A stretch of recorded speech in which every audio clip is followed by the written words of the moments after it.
Fala galera, beleza? Hoje nós iremos falar um pouquinho a respeito então da coagulação sanguínea. Vamos lá?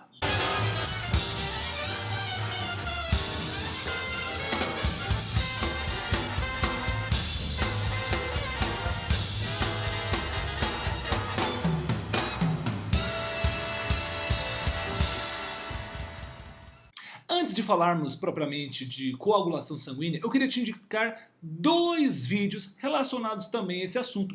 O primeiro é a respeito da circulação sanguínea, que está aqui nesse vídeo acima ou também na descrição abaixo. Para você que usa smartphone, você não consegue clicar nesse ícone, mas tem na descrição abaixo a videoaula a respeito do sistema circulatório. Outro vídeo também interessante é o vídeo a respeito de tipos de imunização, que tem a ver também com algumas células que estão dentro do nosso sangue. Também você encontra aqui em cima ou também na descrição aqui embaixo. Beleza? Ok. Então vamos falar um pouquinho antes a respeito do tecido hematopoético, ou seja, o nosso tecido sanguíneo. O nosso tecido sanguíneo ele é composto tanto pelo plasma sanguíneo, que é a parte líquida desse tecido conjuntivo, né? a matriz extracelular do nosso tecido sanguíneo.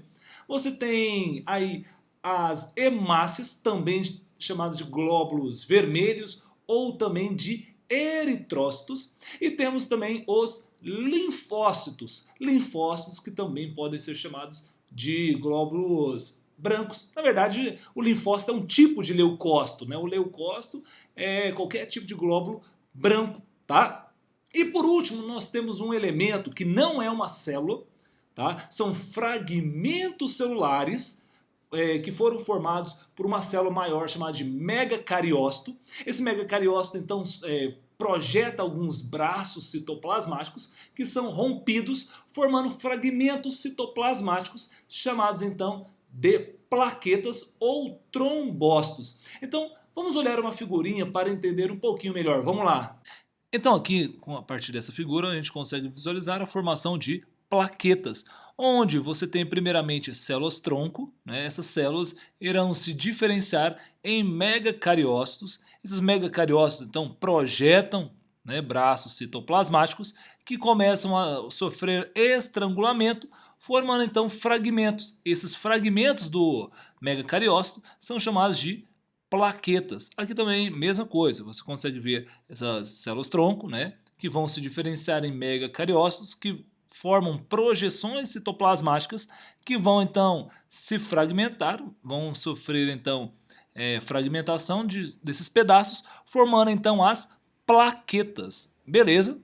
Então esses trombócitos, né, essa plaqueta, ela é encontrada dentro do nosso sangue na porcentagem de mais ou menos umas 300 mil plaquetas por ml. Tá?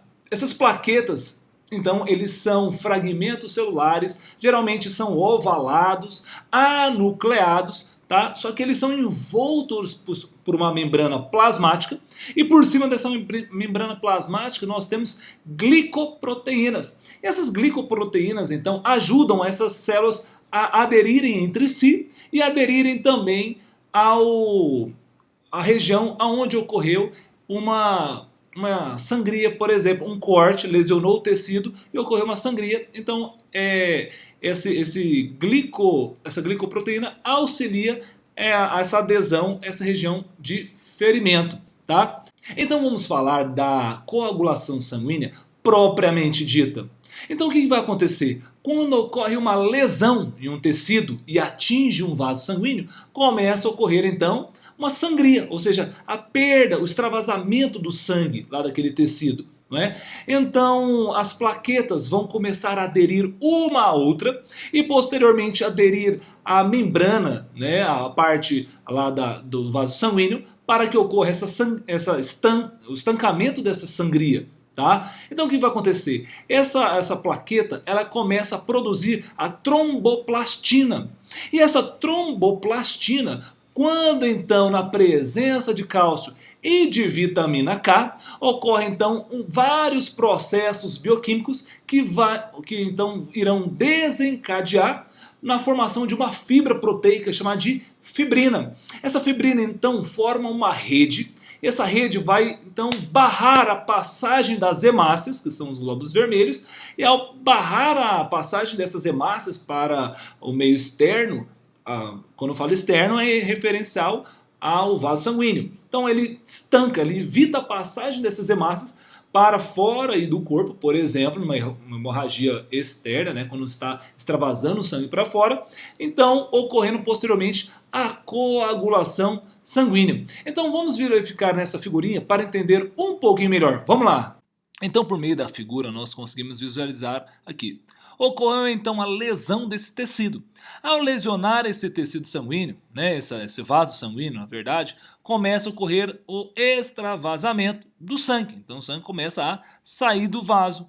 Nisso então, as plaquetas ou trombócitos começam a produzir uma enzima chamada de tromboplastina.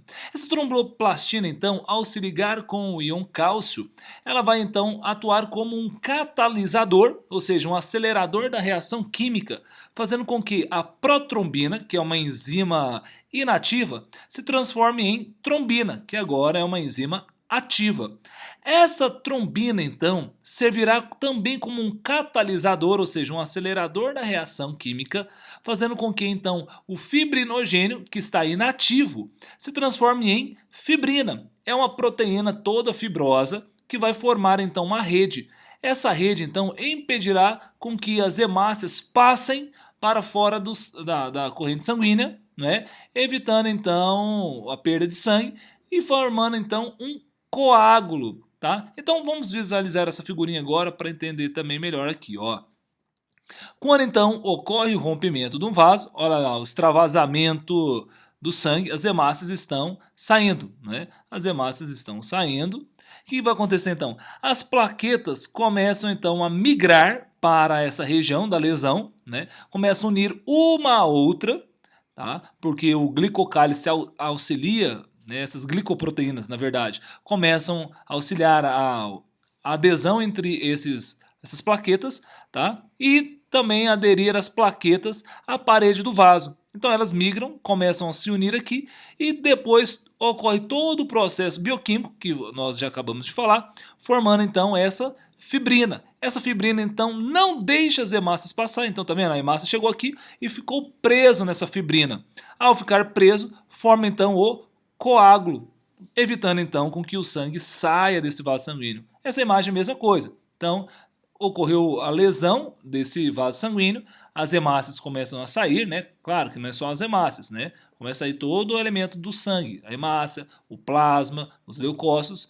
Aí as plaquetas começam a migrar para essa região, começa então todo o processo bioquímico até a formação da fibrina, e a fibrina impede com que as hemácias passem, formando então esse coágulo, evitando a perda de sangue. Ok? Vamos falar agora um pouquinho a respeito da hemofilia. Hemofilia então é uma doença onde o indivíduo tem a incapacidade de gerar o fator 8 de coagulação. Dessa forma então, qualquer ferimento, menor que seja, faz com que esse indivíduo então não consiga controlar essa sangria e venha sangrar uma quantidade até elevada. Geralmente as pessoas que são hemofílicas, elas tendem a ter alguns tipos de hemorragia interna, principalmente nas suas articulações, tá? Só vale lembrar um pouquinho lá da genética. A hemofilia é uma doença genética ligada ao cromossomo X, tá? Então, um alelo recessivo, que a gente fala o Hzinho, né? Quando nos homens, que são XY, quando o homem tem somente um XHzinho, ele já apresenta a hemofilia. A mulher não, ela precisa ter 2 alelos recessivos, XHzinho, XHzinho, para conter a hemofilia. Por isso, é muito mais comum termos homens hemofílicos que mulheres hemofílicos. Beleza? Pessoal, ficamos por aqui. Se você gostou desse vídeo, compartilhe com seus colegas, né? Curta esse vídeo e se você ainda não é inscrito no canal, se inscreva, porque assim que sair uma nova videoaula, você será o primeiro a recebê-la. Beleza? Grande abraço, até mais, tchau, tchau. Permanente e bem mais desenvolvido. Então vamos visualizar uma figurinha aí para entender um pouquinho melhor. Vamos lá. Então aqui nós temos duas fases de vírus, a fase de esporófilo e a fase de gametófilo.